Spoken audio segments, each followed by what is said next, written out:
everybody, welcome to my channel. Now this is my first video doing any sort of analytics video, but Pokemon analytics video, and I may do other videos on other type of analytics, but I wanted to do a Pokemon analytics video. So what are we going to look at today? We want to look at Shining Fates and what you can tell by the weight of a Shining Fates pack and what can come out of it. Now some might say this ruins the hobby to look at this type of information, but I just like to be an informed consumer and an informed seller whenever I may be selling loose packs. I want to be able to inform my customer what they're buying, as well as when I go and buy loose packs, know what I'm buying. So I started collecting this data. Well, I started looking up YouTube's videos, really where I started, and I couldn't quite figure out from the YouTube videos whether heavy packs were good or not. It all seemed like anecdotal evidence to me, and when I only saw like them pulling 8 packs and them coming to conclusion based off pulling only 8 packs, I was like, there needs to be a more in-depth analysis of this. Now I'm a data scientist. I do this for a living, and so I was like, we need a bigger data set to really do this. So I was able to go through painstakingly all of you glorious people's YouTube videos who have weighed packs, and I found 525 packs that had been weighed and was able to jot down what was the pull rate, jot down what was the pull in the reverse holo slot as well as the rare slot. And so here we're going to do an analysis of that data set and see what we can conclude. Are heavier packs better? Are lighter packs better? What can we conclude? I really didn't know what would come out of this data. It sure looked like heavier packs were better in the videos, but again, your emotions get pulled by the person pulling the packs and their commentary and seeing what gets pulled. But really, were the valuable cards in those heavier packs, or were there just a lot of hits in the value packs? So we're going to look at the data in 3 different ways. We're going to look at which packs have the best or the most hits, which packs have the best hits, so looking at it from a value perspective, and then looking at when you look at someone's opening, ordering theirs by weight and seeing where the better packs lie on that weight spectrum. So to speak, like if you open an ETB box and you were to sort out the weights from lowest to highest, what would the bottom fifth and the highest fifth of those weights get pulls from? Because I know that weights can really vary depending on where they came from the factory. So your best analysis of comparing the weight of one pack to another is really inside of the same box. Now we can't do that because you can't buy a box with 525 packs in it. But if you start analyzing enough packs, you can get trends and you can get an idea of things. Now none of this is conclusive. I still think this is too small of a data set to make any sort of final conclusions, but it's a big enough data set to give you a pretty good idea. Ideally, I would want, 20,000 packs, to be honest. Then I'd feel pretty happy with the data set. But 525 packs is pretty good. It's enough to give me some information. So we're going to look at first here is hit rates. Now, the first thing we have to ask ourselves when we're looking at hit rates is, what do you consider a hit? What are you looking for?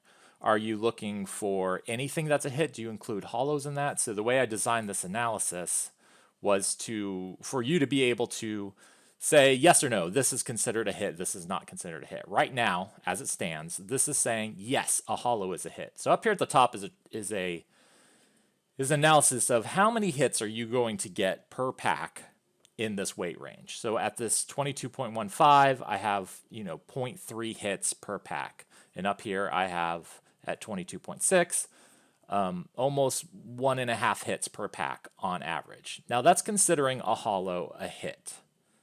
This may not surprise anyone. This is kind of how I felt the data would look after watching videos.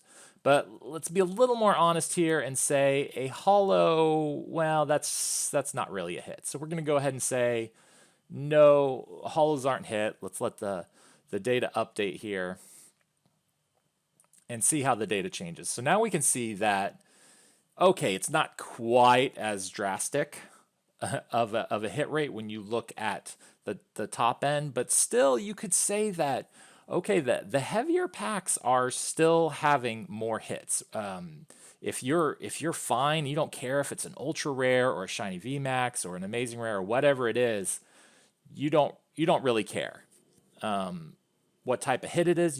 A hit is a hit, and a hit is awesome. And this may be the case for, like, for my son, man, to get a pack that had 2 different hits in it. If he got an ultra rare and a shiny in the same pack, he would be happy. He kind of wouldn't care almost what cards they were, though he's pretty young.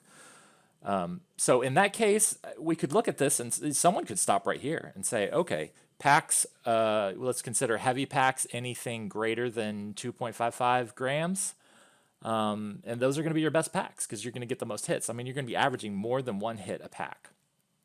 Now, maybe you're like, I don't care about ultra rares. I mean, I've opened so many packs. I have most of the ultra rares. They're not worth that much anyway. They're worth an average of like around $2, I think, at the time of this video. So maybe we don't care about ultra rares either. We care about full art trainers. We care about amazing rares. We care about the shinies. We really care about those shiny VMAXs, right? So when I do that, you start to see that, okay, these heavier packs, they are still better. They still get more hits, but they're not quite as drastic as you may think.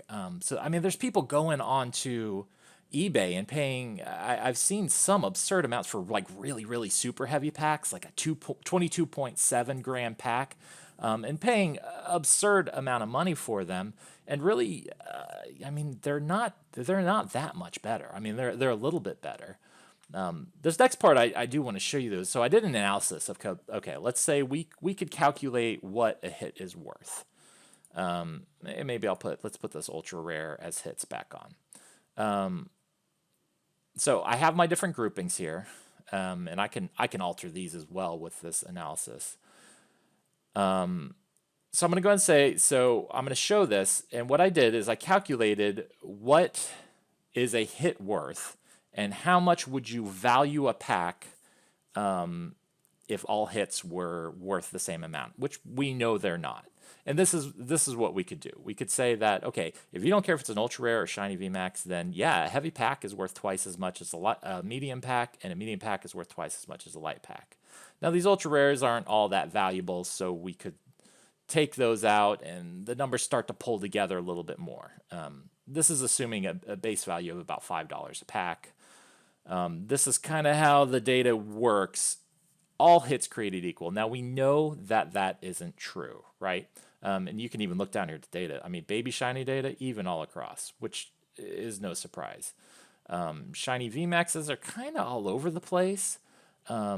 The most interesting one is actually the full art trainer. There was not a single full art trainer in all 525 packs below a weight of 22.35. So if you care about the full art trainers, then man, get them heavy packs. But if you care about, you know, getting a little bit of everything, well then maybe not as much. So I did another analysis. This was the first analysis I did, and I was like, oh my gosh, this proves it. Heavy packs, man. So we're going to go over to this value analysis that I created.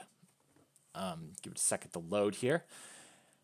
And what this does is this takes each and every individual card. I pulled the TCG player price guide basically and looked up each card's value and then determined what is the value of a pack in that range based on the value of the cards that are inside.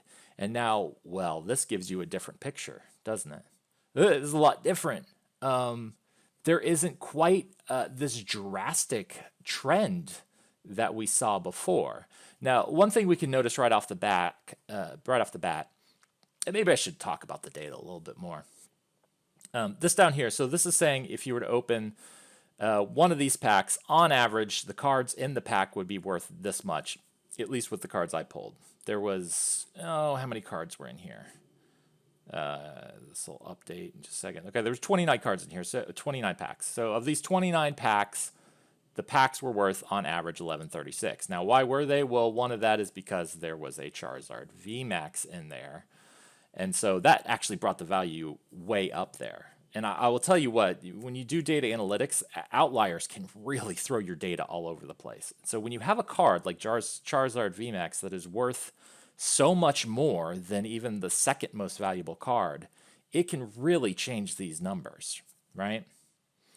So can you look at this then and say, hey, okay, look at this analysis.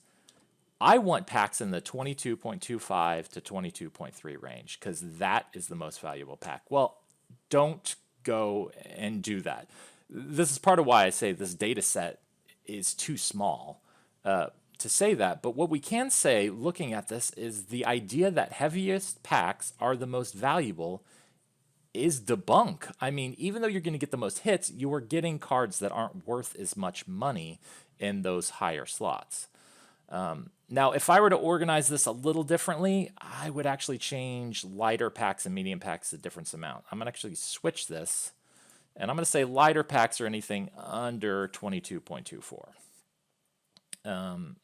If I do that, that's going to change the analysis a little bit. And part of the reason I'm going to do this, because you can actually tell things from packs. As you see, those light packs are, well, they're junk. They're junk. If you have a super light pack, there's not anything in them, right? The data's still updating here. Give it a second. Okay, so there we go. We now have changed the scale of what a light, medium, and heavy pack is. And this is a little more accurate because really we can see a clear differentiator between light and medium packs here and then dropping back down to the heavier packs. Now, what's the big reason for this? It really is the Charizard VMAX. I mean, that is the number one reason for this distribution. That Charizard VMAX has been found in the middle. There was one here in the 22.25 to 23 range. There was one in this 22.35, and there was one up here in the 22.5, but it had a hollow with it. Yeah, you can see that right down here. This one had a hollow with it, the Decidueye.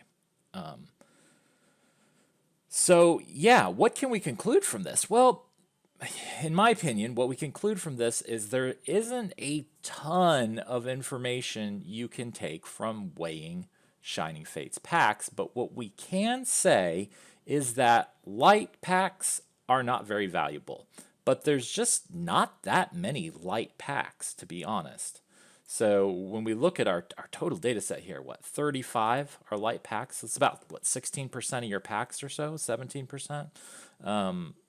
Are actually light packs. So it's not that many packs that are going to fall into that category. But still good to be aware of. I mean, if you're going to go on eBay and buy loose packs, you're going to want to know what the weights are, and you're going to want to know that they're at least 22.25, right? That's what we're definitely going to want to know. Because we can see here, this is the average value of a pack based on the cards pulled. These light packs are worth half the value of the rest. Now they're not worthless. I mean, there are still shinies that get pulled down here, and that's great. They're not worth pulling at all. But let's say you liked to save some sealed packs. If you were to weigh your packs and find some that were lower, those are the ones you would want to save sealed that you never planned on opening. Now, the very last analysis I want to look at, well, I can show you one thing real quick. Actually, before I move on to that, I want to show you how much Charizard VMAX affects the data here. So I can actually take Charizard VMAX out of my analysis, and let's see what that does to the numbers. So if I take Charizard VMAX out, look, all of a sudden, heavy packs are valuable again, right? So that Charizard VMAX really throws things off. So in the future, if certain cards go way up in value, that could make this analysis different. If all of a sudden full arts are really valuable, well, then that's going to make those heavier packs more valuable again. Or if, I don't know what another example, if certain baby shinies start going way up in value, then that's also going to change this analysis, right? So just bear that in mind when looking at this, that the date does matter for the weight of the packs may change over time, and the value of these cards could shift over time. So I'm going to jump into, because this is getting a little long, I'm going to jump into my very last, and that's pull order analysis. So what I did is I took the packs, and I said, of the video I saw, these were the 20% lowest weight packs, and these were the 20% heaviest packs, and then these were the middle kind of 25 to 50%, 50 to 80%. Oh, that's wrong. That should say 20 to 50%. Sorry for the typo. But I do know I separated it into 20, then 20 to 50, 50 to 80, and 80%. I just kind of averaged out because some of the polls were like 30 packs, some were 12, some were even 4. I will say that the ones that were 4, I did set even though the bottom would technically be what, 25%, because there's only 4 packs. I still put it in the lightest packs area. So what I want to say about this is another way to look at it, that we can see that, okay, the heaviest packs, so if you opened up an Elite Trainer box, you took your 10 packs and you sorted them by weight, you would have what, 2 here, 2 here, 3 here, 3 here, and that would be your 10 packs. Your 2 lightest ones are going to have your worst pulls more than likely, the way this is looking, and then the rest are going to be pretty comparable. These numbers I'm fine with. As a data analyst, I can say these numbers aren't that drastically different with the data set size we're looking at, but you can say that this is a drastic jump from the lightest ones. Now, one thing to keep in mind with this, even if someone is weighing the packs and showing you the weights, when they're selling them, they could still possibly be not very good, but maybe they are. What's interesting here's the lightest pack. This had the Eternatus VMAX in it. Here's the lightest pack. This was the only Suicune I saw in all 525 packs. Was the only Suicune that came out was actually in one of these lighter packs at 22.3, and it was one of the lightest packs in that polling session. So even still, man, saying I don't want the lightest packs, you still may be missing out on some cards here. But if what you care about are averages, avoid the lightest packs, and otherwise, well, it's not making a huge difference. And do not pay an absurd price for a heavy pack. They're just not that valuable, or that much more valuable. So I'd say pull heavy packs if you really want those full art trainers.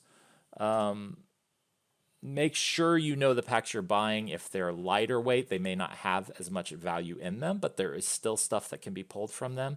And really, anywhere from medium low up to heavy pack, you're getting a pretty good distribution of packs in there. You can get great hits across the board. So hopefully this gives you enough information to be able to go out there and be able to make wise decisions on what you're doing with your packs. If you liked this analysis, if you thought this was cool, this was a new way to look at information, please give me a like. And if you have any questions about this data, please comment below and ask me a question, and I can possibly do another video answering your all's questions. If this is popular and people like it, I'll make more videos like it. If nobody watches this and nobody has any interest, well, this may be my one and only analytics video that I put out there. So thank you all so much for your time, and I hope you found some value here.